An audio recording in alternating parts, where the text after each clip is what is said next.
অনেক মদখোর আমার সাথে বসে একসাথে ডিনার করে, হাফ প্যান্ট পরা, গলায় স্বর্ণের চেইন, হাতে স্বর্ণের ব্রেসলেট, আইসা আমার সাথে ডিনার করছে, আছে এরকম। গাঁজাখোর আসো বসো, বসলেই তো আমি ওর ডিএনএ, চিন্তার ডিএনএ চেঞ্জ করে দেওয়ার সুযোগ পাবো, চিল্লায় বলো ঠিক কি না?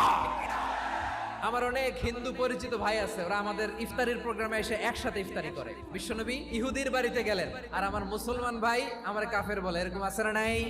মুসলিমরা দেখতে পারে না, সহ্য করতে পারে। বিষ্ণু ইসা ইসলামের খাদেম ছিল ইহুদি, এতদিন খেদমত করলো, একদিনও বিশ্বনবী ওর কালিমার দাওয়াত দেয় নাই। কারণ কি? বিশ্বনবী একটা ভালো সময়ের অপেক্ষা করতেছিলেন, দায়ী সুযোগ খুঁজে কখন দাওয়া দিলে ব্যাটে বলে হবে, ঝোপ বুঝে কোপ মারে। বিষ্ণু ইসা ইসলাম ভালো সময়ের অপেক্ষা করতেছিলেন, দেখি আস্তে আস্তে এমন সময় আসছে, ছেলে এবার মুমূর্ষ, যখনই টাইমিং পেয়েছেন দাওয়াত দিলেন, পড়ো লা ইলাহা ইল্লাল্লাহ। প্রতিবেশী ইহুদি হোক হিন্দু হোক, যাবেন, সুসম্পর্ক রাখবেন, উপহার দিবেন, বিপদে পাশে দাঁড়াবেন, অসুস্থ হইলে একটু আপেল নিয়ে যান, আঙ্গুর নিয়ে যান। ইসলামের বিউটি দেখে, সৌন্দর্য দেখে অবাক হবে, নসিব ভালো হলে কোনোদিন কালিমা পড়ে মুসলমান হয়ে যাবে।